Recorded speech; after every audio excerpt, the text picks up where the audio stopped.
Hi, and welcome to Doc Talk, sponsored by Anima Mundi PLLC. I am Dr. A.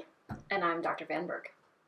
So today we have the topic of mindfulness for you all. And so I think that when we talk about mindfulness, I always kind of talk a little bit about the definition, right? And I think that it's really important to understand what it is, especially since we just kind of, went through this entire pandemic. And I feel like mindfulness or being mindful is almost like a buzzword nowadays, right? Certainly. So there are different companies, apps that really are pushing like, be mindful, do mindful things, and so I think that it's important to have a good idea of what that means, of what it is and what it isn't. Because I think a lot of people think that it is just utilizing maybe an app from your phone to do some sort of meditation. Now, there are mindfulness meditation practices, of course, but it's so much more than that, It really is. right? Yeah. So when we're thinking about mindfulness, I like to go back to kind of when it started maybe here in the US, because obviously when we think about mindfulness, there's a lot of ties to other practices, religious practices, and, going back centuries, right? When we think about Buddhism and we think of all of these things. But I think that when I'm talking about this, especially as a provider and with, the people that I work with, thinking about it in a different way, maybe in a more scientific or research-based way, where we are looking at mindfulness that can be replicated and it produces verifiable results, right? So we've got results based on the work that we're doing and how we're utilizing mindfulness, right? Right. Absolutely. So to be mindful, I think that when I think about it, my definition is going to be being present, right? So being here, being present, doing so non-judgmentally, right? What are your thoughts about mindfulness? Really similar. So this has been a point of interest of mine for a very long time, and I lean quite heavily into how Jon Kabat-Zinn will talk about mindfulness, which is paying attention on purpose without judgment. And I love this definition because, just as you were mentioning, it's really easy because it has gotten quite buzzy, to have a really specific idea of someone having this experience, this moment, right?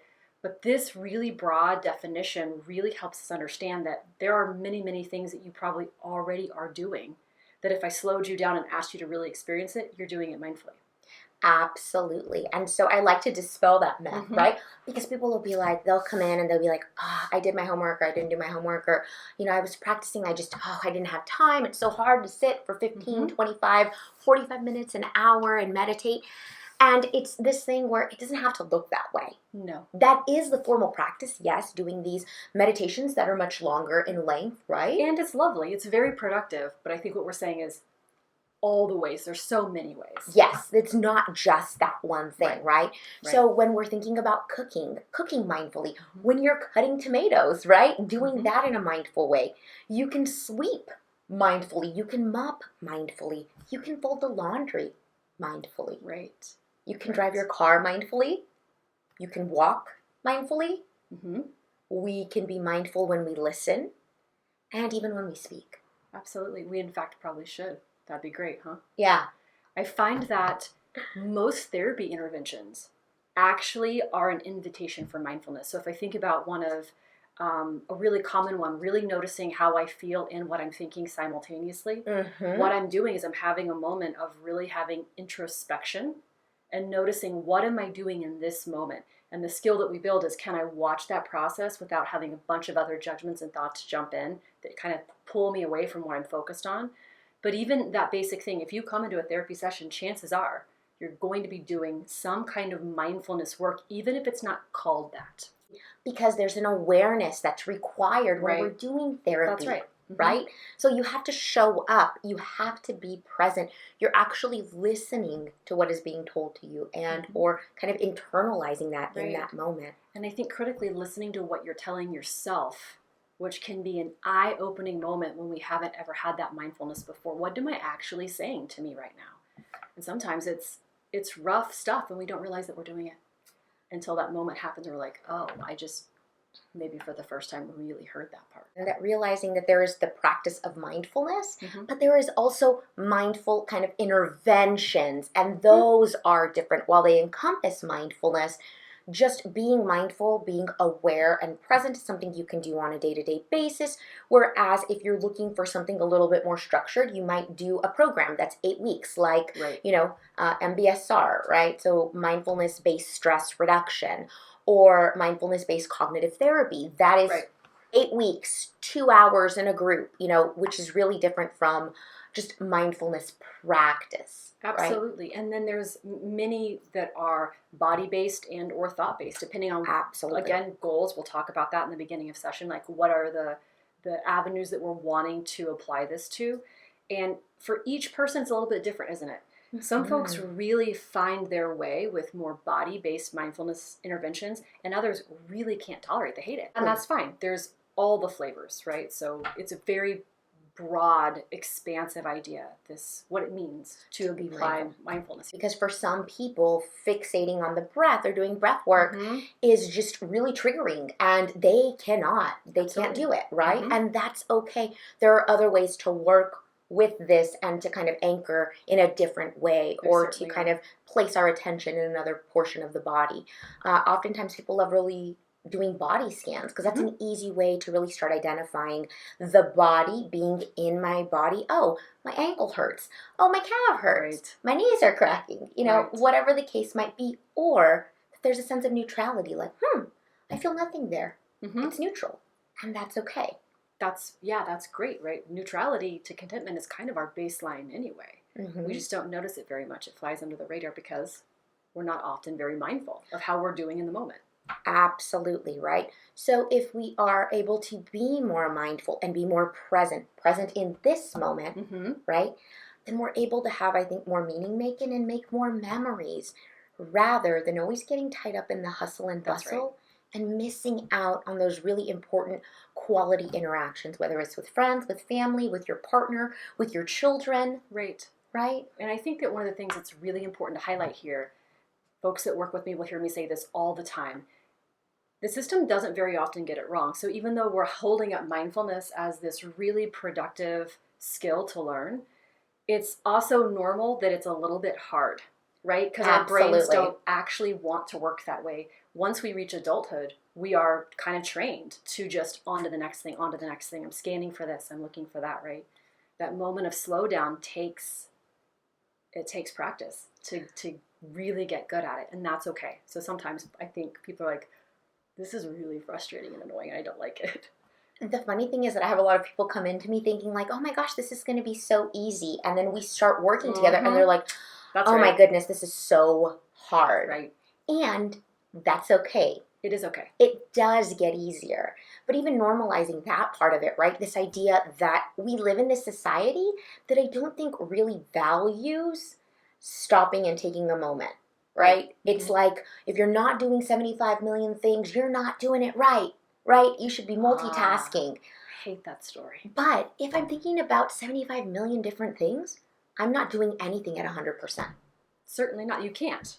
It's not how it works. But you're right. We do have this normalized idea about that's what I should be able to do.